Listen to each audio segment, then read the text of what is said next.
स्वागत है आपका आज की वीडियो में। आज की वीडियो और भी ज्यादा बेहतरीन होने वाली है। वीडियो पसंद आए तो कृपया लाइक और कमेंट कर दिया करें, साथ में सब्सक्राइब करना ना भूलें। जैसा कि जोंग ने नानको को ठोक दिया था, उसका चैप्टर क्लोज हो गया था। जोंग ने अपने ओरिजिन बुलेट्स को बचाने के बारे में नहीं सोचा और 2 गोलियां उस पे दाग दी गई, जिससे ये 100% कंफर्म किया जा सके कि वह मारी गई है। लुकेरन की बनाई हुई पिस्टल जो कि बाइजियाओ थी, वह पहले से कई गुना ज्यादा पावरफुल थी और जोंग की इनहेंसमेंट एबिलिटी के साथ जब उसने फायर किया, उस गन का इम्पैक्ट काफी ज्यादा था, जिसकी वजह से बॉडी और सर दोनों अलग हो चुके थे। इस तरह से जोंग को भी ये कंफर्म हो गया कि यह मारी गई है। पेंगली और चेनसॉ सॉ की आंखों के सामने जोंग ने उनकी डेड बॉडीज को उठाया और अपने स्पेस स्टोरेज में रख लिया। जोंग को उनकी पावर एब्जॉर्ब करने में कोई जल्दी नहीं थी और वैसे भी उनकी पावर एब्जॉर्ब करने में ज्यादा फर्क नहीं पड़ने वाला। तभी ये सारा कुछ कमांड सेंटर में एक कर्मचारी ने देख लिया। कर्मचारी ने कमांडर जूजेंग को ये सूचना देने के लिए उनके पास गए और वह कर्मचारी कह रहा था, कमांडर जूजेंग, यहाँ कुछ गड़बड़ हो गया है। तभी कमांडर जूजेंग ने हल्की से आह भरी और कहा, क्या जोंग और बाकी लोग भी मारे गए? तभी स्टाफ सदस्य वह कह रहा था कि नहीं, जोंग ने इक्लिप्स के 2 टीम मेंबर्स को मार दिया है। मैंने अपने आंखों से नहीं देखा होता तो मुझे भी यकीन नहीं होता। तभी कमांडर जूजेंग वह कह रहे थे, जोंग की तरफ की मुझे स्क्रीन दिखाओ। लेकिन इस वक्त जोंग की ओर तो फाइट खत्म हो चुकी थी। ताकिजावा ताकाशी दोनों की डेड बॉडीज इस वक्त जमीन पे पड़े हुए थे, जो कि इस वक्त करंट प्रूफ दिखा रही थी। कमांडर जूजेंग वह तो इस वक्त काफी ज्यादा आश्चर्यचकित हो रहे थे। वह कह रहे थे, इन लोगों ने इन दोनों को कैसे मार दिया? कमांडर जूजेंग वह सोच रहे थे कि ये लोग तो अपनी संख्या का लाभ उठाते हुए उन 2 एक्लिप्स के टीम मेंबर्स को मार दिया है, लेकिन फिर भी ये काफी ज्यादा प्राउडफुल है। आखिरकार इस लड़ाई में पहली बार एक्लिप्स के टीम मेंबर्स मारे गए हैं। तभी स्टाफ सदस्य वह कह रहा था, कमांडर, लड़ाई तो काफी जल्दी खत्म हो चुकी थी। जोंग ने तो 30 सेकंड से भी कम समय में उन सभी को मार दिया। एक्लिप्स के टीम मेंबर्स की पावर उनके सामने काफी कम थी। वे लोग तो जोंग के सामने थोड़ी देर भी खुद को डिफेंस नहीं कर पाए और काफी आसानी के साथ वे सभी मारे गए। केवल बेली चांकिंग ही जोंग की पावर्स के बारे में जानते हैं। वह सोच रहे थे, आप तो इसी तरह से हर बार लोगों को आश्चर्यचकित कर देते हैं और ये कहना बेहतर होगा कि आप कुछ ज्यादा स्थिर हैं और हमेशा आप खुद को ऐसा व्यवहार करते हैं जैसे कि आप बिल्कुल भी शक्तिशाली नहीं है। तभी कमांड सेंटर में अचानक जोर की अलार्म बज रही थी। कमांडर, नॉर्थन बैटलफील्ड में सिचुएशन काफी ज्यादा खराब हो चुकी है और वेस्टर्न बैटलफील्ड में भी कुछ हुआ है। लियाओ होंगली के साथ कुछ हुआ है। कमांडर कह रहे थे, ये कैसे हो सकता है और डेंसेटोंग कहाँ पे है? तो युंगली बता रहे थे, वह सीधा निकल गया है सामने वाले कैंप को तोड़ने के लिए और मुझे ऐसा लगता है कि ऐसा करने में कोई प्रॉब्लम नहीं है। अगर वह इक्लिप्स के टीम का लीडर को मार दे तो मुझे ऐसा लगता है कि पूरी टीम एक बिखरी हुई टीम बन जाएगी। कमांडर जूजेंग का चेहरा उदास था। वह कह रहे थे, चाहे मिशन पूरा भी हो जाए, लेकिन अगर गॉड टीम के लोगों को ज्यादा नुकसान होता है तो हम ऐसे भी इस स्थिति को मंजूर नहीं कर सकते। और अफसोस की बात तो ये है कि ब्लैकरॉक टीम की पावर वह पहले जैसी नहीं रही।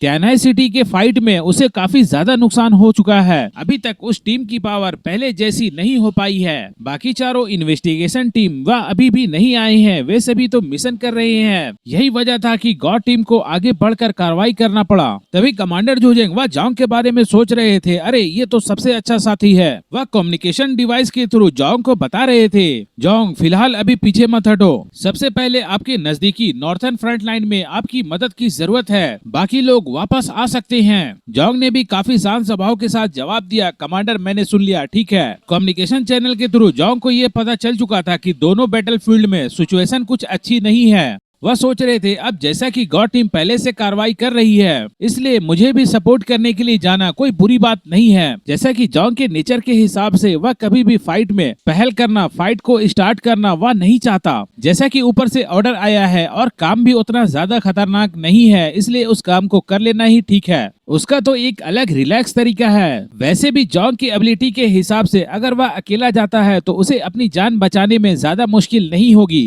तभी जोंग टीचर लियान को बता रहे थे, आप इन सभी को लेकर वापस चले जाएं, मुझे तो नॉर्थ फ्रंट लाइन पे जाना है। तभी टीचर लियान भी समझ चुकी थी कि जोंग ने अपनी पावर्स को दिखा दिया है, अब लोग उनसे काम ले रहे हैं। क्या करे, वैसे भी जो ज्यादा काबिल होता है उसे ज्यादा काम करना पड़ता है, ये तो काफी आम बात हो चुकी है। अक्सर कंपनी में भी ऐसा ही होता है, जो काबिल वर्कर्स होते हैं उनसे ज्यादा काम निकलवाया जाता है। लीडर हमेशा वैसे एम्प्लॉय को पकड़ते हैं और उनसे काम करवाते हैं। तभी टीचर लियान वह बता रही थी, जोंग क्या मैं आपके साथ चलूं? वैसे भी ये लोग तो अपने आप चले जाएंगे। जोंग ने सर हिलाते हुए मना कर दिया, नहीं, अभी आपकी ताकत उतनी नहीं है।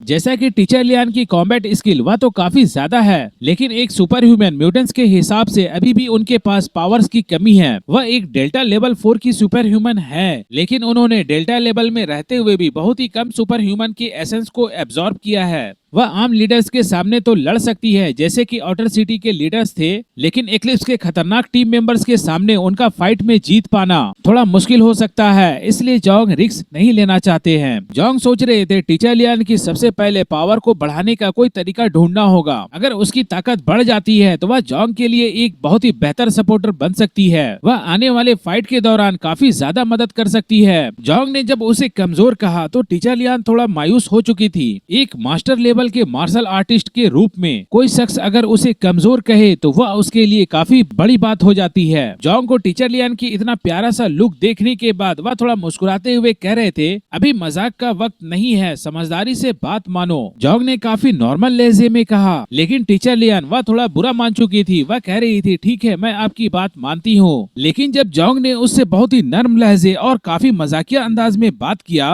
वह बात सोचकर टीचर लियान काफी ज्यादा शर्मा चुकी थी। उसके गाल लाल हो चुके थे। तभी जोंग ने उन सभी को छोड़कर नॉर्थर्न बैटलफील्ड की ओर बढ़ चुके थे, जो कि नेबुला सैटेलाइट के थ्रू मार्क की गई थी। टीचर लियान जोंग को जाते हुए देख रही थी, लेकिन वह कुछ नहीं कर पाई। वह चेनसा सो और पेंगली और हुआ के साथ हेलीकॉप्टर में जाकर बैठकर इंतजार करने के अलावा और कोई दूसरा रास्ता नहीं था। दूसरी तरफ जैगनिंग स्क्वायर एक्लिप्स ग्रुप का बेस कैंप का सीन दिखाया जाता है। सिमोनो काफी घबराया हुआ लग रहा था। उसे तो पहले पता चल चुका था कि जोंग ने उसके 2 साथियों का चैप्टर क्लोज कर दिया है। तभी लीडर रेन वह सिमोनो के पास आते हैं। वह कह रहे थे, सिमोनो क्या हुआ? सिमोनो काफी घबराए हुए अंदाज में बता रहा था, ताकीजावा ताकाशी और नानको वे दोनों मारे गए हैं। जैसे ही सिमोनो ने ये बात कही, लीडर रेन और मायुमी वे दोनों काफी ज्यादा शौक में थे। मायुमी काफी शौक के साथ कह रही थी, ये तो इम्पॉसिबल है, मेरी भविष्यवाणी में कोई दिक्कत नहीं हो सकती। उन दोनों का भाग्य आज शुभ था, तो फिर उन लोगों के साथ आज कुछ गलत कैसे हो सकता है? सिमोनो बता रहा था, ये सारा कुछ उसकी वजह से हो रहा है, जिसका सामना तसुकामोटो नोबुनागा की टीम के साथ हुआ था और बाद में वह चला गया था। लीडर रेन वह काफी ज्यादा गुस्से में लग रहा था। वह कह रहा था, क्या ऐसा भी हो सकता है? कोई मायुमी की भविष्यवाणी को रोक सकता है? सिमोनो बता रहा था, लगता है कुछ गड़बड़ है। ताकीजावा ताकाशी और नानको वह उन लोगों का पीछा करते हुए मारी गयी। मतलब वह बंदा किस्मत और वजह कॉज एंड इफेक्ट को तोड़ मरोड़ कर सकता है। मायुमी काफी ज्यादा घबरा चुकी थी। वह कह रही थी, कोई बंदा ऐसा है जो कि तकदीर के कानून से बाहर है। मैं उसका भविष्य नहीं देख सकती और ना ही उसके बारे में पहले से मैं कुछ भी अंदाजा लगा सकती हूँ। वह काफी ज्यादा डर चुकी थी। तभी लीडर रेन उसे समझाते हुए कह रहा था, मायुमी सब ठीक है, कोई बड़ी समस्या नहीं है, आपने पहले से ही बहुत ही अच्छा काम किया है और जहाँ तक बात है उस व्यक्ति की, तो मैं आपके लिए उस व्यक्ति को जरूर मार दूंगा, इसलिए आपको ज्यादा चिंतित होने की जरूरत नहीं है। मायुमी बता रही थी, अगर उसे आप मारने जाएंगे तो हो सकता है हमारे कुछ साथी मारे जाएंगे, क्योंकि मैं उस व्यक्ति का भविष्य नहीं देख सकती। लीडर रेन वह बता रहे थे, ये बैटलफील्ड है, ये हमारी खुद की चॉइस है, इस वजह से डायरेक्ट आपसे कुछ लेना देना नहीं है। आप अपने ऊपर में इतना बड़ा बोझ न डालें कि मेरी वजह से लोग मरेंगे। वैसे भी मैं अभी भी यहाँ पे हूँ और जिस व्यक्ति का फ्यूचर प्रिडिक्शन नहीं किया जा सकता,